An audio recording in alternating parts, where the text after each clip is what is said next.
Hola, mi amigos. Today I'm going to be doing Doctor Stone chapter 153 War Games. And gotta say, the cover page for this chapter looks pretty cool actually, with Senku and Zero, I think his name was, no Zeno, on the cover page. Kind of two scientists, mad rivals. So that's gonna be quite interesting as well. So we start off this chapter. Come on, everyone. Let's evaluate the state of the war. Okay. So we got this it's petrified magma again.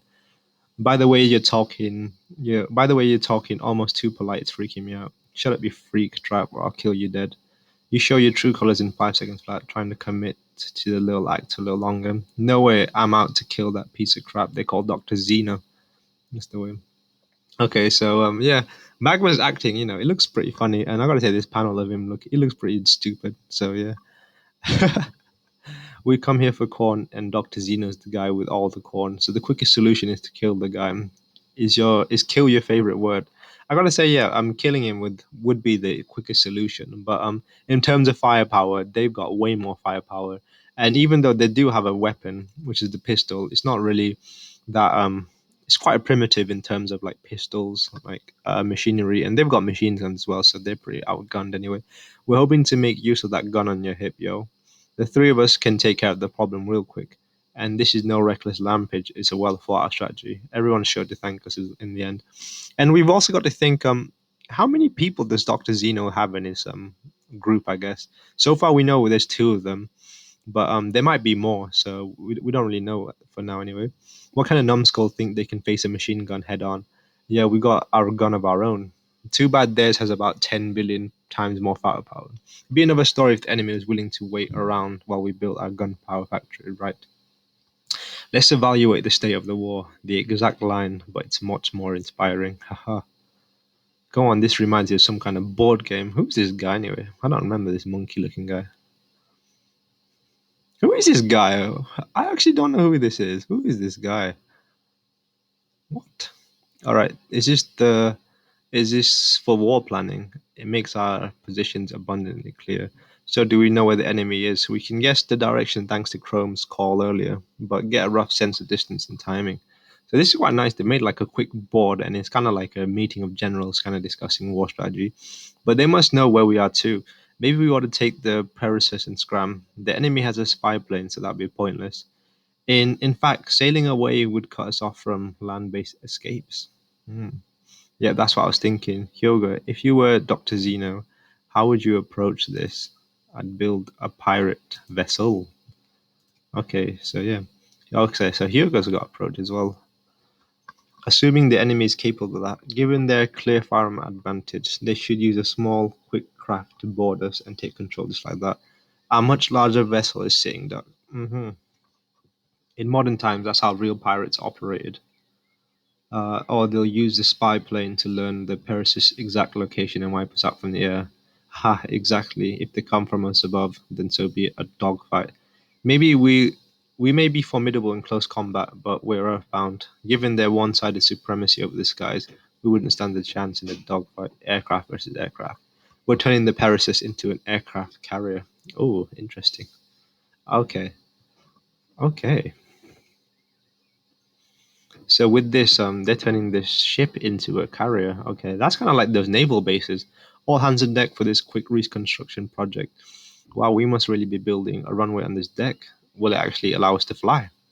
Ultralight airplane only needs 20 meters to take off. Ooh, that's quite an interesting fact. And for landing, we'll use wires to stop the plane by force, or on like just like on real aircraft carriers. Good thing. Who do you think piloting this thing? The plane itself just needs a little remodeling, way quicker than starting from scratch. Boys, the look in your eyes show your true colors in 5 seconds flat. I gotta say, yeah, they did this how do you call it? This panel comparison of them Rui and Senku, like with normal faces and like psycho faces, does make me quite laugh. Like the comparison, anyway. You really want to build an aircraft carrier, right? Admit it. If our plane's going to use an on deck runaway, we first got to swap in some wheels made of some good old bamboo weaving. We've hauled that bamboo all the way from Japan. Sure did, bamboo so handy and it's like cheating, and it represents a huge advantage we've got over these jerks. Right, bamboo isn't native to the US. Instead of wheels, this plane uses the glass skis. They either have no rubber or not enough of it. Using skis means that they have other landing options. If the cornfields aren't available for what reasons, it's only logical that when he lacked the right materials, he invented a new design. So the enemy is sharp. I'll give him that, Doctor Zeno. So that this is kind of cool how they're analyzing his they're kind of reverse engineering the plane and analyzing why he did the things he did, and the fact that he came up with a new design because he didn't have the raw materials he needed. So they were also appreciating his work anyway. Something wrong, Ruski? No, it's just Dr. Zeno's such a sharp tactician. As a pilot myself, I could tell from the way that spy plane was flying. It was a big show for us to say, "You've got nowhere to run." Maybe he wanted us glued to this spot. My captain instincts are never wrong. That's pretty true, though. Rui's pretty dependable guy.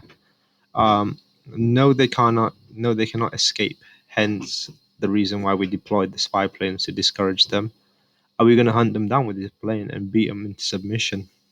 These poor youths are too clever for their own good. They'll be wary of our tactics and stay rooted to the spot. No, I have a solution in mind for that's a bit more elegant. Keep them pinned down and assassinate the enemy scientist. Whoa, that's quite evil in a sense. Yeah, this guy is, and the fact that they're gonna assassinate Doctor Taiju as well. So Taiju's at risk, even though he's not the scientist. So that does give him an upper hand. Even if they do assassinate Doctor Taiju, they still have a scientist. But it is a safer option than being Senku being targeted. There's only one single human science pro among them. So, as to bring this kiddie kingdom of science crumbling down, we need to eliminate their leader, their head, Dr. Taiju. So that's quite interesting. And I guess this is where what's it called? Gen has a bit of guilt for using Taiju brilliantly, truly. But can you pull it off? I can. So with this, I also failed to mention that we also get introduced to a third character, and she's just eating this chicken bone. So that's quite interesting. So that now we know there's three of them as well. Okay, I can. All right. Okay. When Stan claims he can get the job done, there's no need to question it. All right, because he can. I'm terribly sorry, dear Taiju. We could give up on the corn, abandon Gen, Chrome, and Kokaku, and sail out to sea. That would save us. Like we'd ever do that? Of course not, but the enemy doesn't know that. That's my point. So can we expect them to attack without delay?